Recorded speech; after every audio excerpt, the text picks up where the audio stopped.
Okay, I'm going to tell you some funny stories. This building over here on the left, this was one of my offices. I rented this office. I had a huge sign for my company. I did an English school. I had actually two offices in this building, and the mayor didn't like the fact the mayor owned his own English school in the town, and he passed a law to kick me out. He passed a law saying I needed some sort of accredit accreditation or whatever, or a license, and I didn't have it. And I asked, my employees told me it was not required, but the mayor changed the law, so now it's required. So what I did was I actually sold my business, my English school, to another guy who was my employee's brother, who was accredited, and he took over the English school. He took all my students, everything, didn't lose any money, didn't make any money. But that was my office. And the other office was basically on the other corner of the building. Perfect location. Look at all the traffic. And I remember riding in a taxi, and the guy knew my company, because of our slogan, because we had a great location. All the taxi drivers knew it.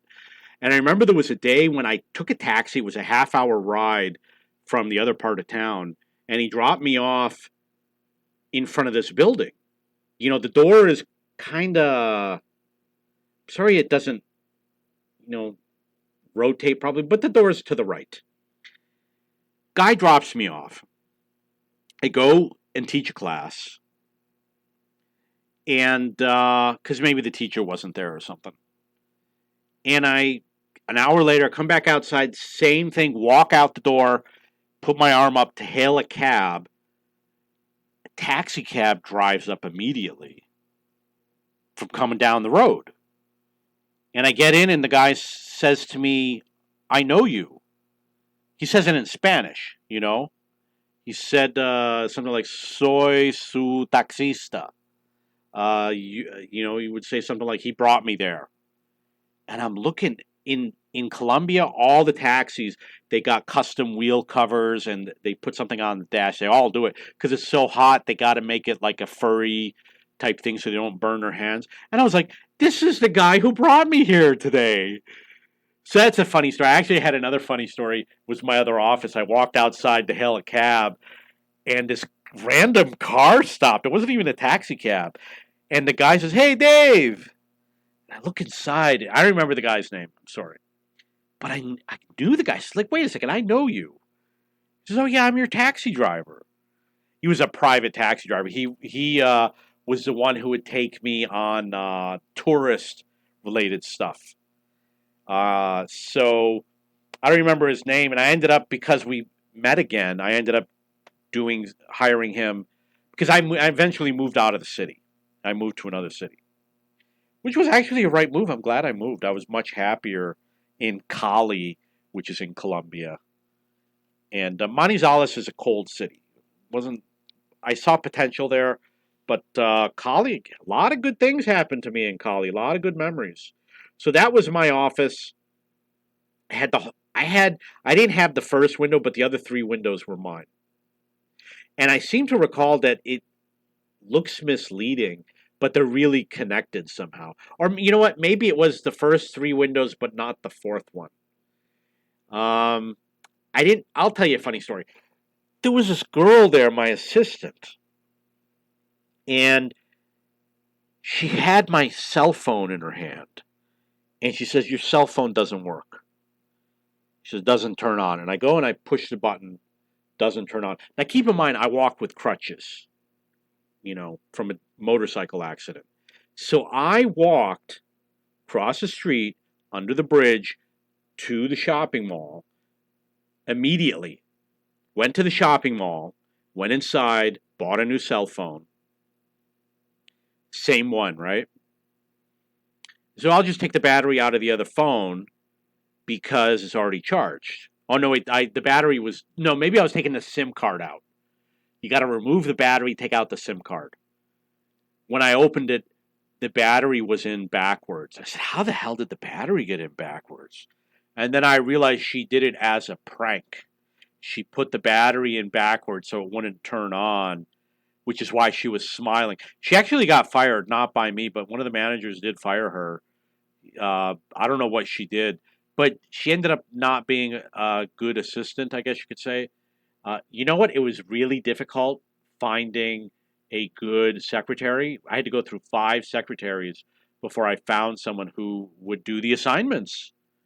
And I noticed something. Some of the secretaries were very beautiful, and my manager, he was often, oh, we got to stay late. Me and, we're going to stay late working on a project. That's not what was going on. I mean, he was dating the secretaries, is what he was doing. And they weren't doing any work. And, it took a couple months, took like 6 months before I got a secretary. And I know he lied about her too. He claimed that she was the manager of a team of secretaries. He was always pushing it. And the same with human resources. Like, we wanted to hire the old woman who didn't know how to use a computer, and he wanted to use a different woman. And when we all said, yeah, we'll take the old woman, she'll learn how to use a computer, he got so angry. They said, okay, fine, fine, fine. I don't care. Pick the other one, the one you want. It ends up she was an employee who worked for the HR company that did the HR for our company. So basically, we were nobody liked the HR company, so we were going to do our own. So what they did was they sent over one of their employees to work for our company to apply for the job, and he made sure that when he said, here are your applicants, everybody was underqualified. And she ended up doing a lousy job. Her name was Luz Marin. Did a lousy job, and nobody believed me. And then one day, we fired. I fired the manager because he did something way out of line. I was looking for a reason to fire him for a long time, and it wasn't to do with me. It was to do with one of the secretaries. And the guy. I don't know if you know the story about the guy whose brother bought my English school, whose wife was kidnapped. His actual bar where his wife was kidnapped is actually like a block away from here, and he ended up being general manager. Did an excellent job, and he finally said to me, Luz is incompetent. She can't do her job. We had to get rid of her, and we hired some young girl. And she did everything right, even though she was young. She knew how to do everything. And in fact, because I was the owner of the company, I had to do the human resources paperwork. I had to pay all the salaries and stuff. It takes time to do it. Like I'd spend a couple hours paying salaries on a website that wasn't in English. I never studied Spanish a day in my life. The only reason why I got by is because my parents are Italian. They spoke Italian when I was a kid. So a lot of the words like secondo and segundo, they're similar. Okay, so that's a little story. Maybe I've got 2 other videos with my offices, and I don't know. I got to think about it. But okay, so that's a little story. If you have any questions or comments, please post below. Oh yeah, I remember there was another office in this town, but I really don't think I'll be able to figure out where it is.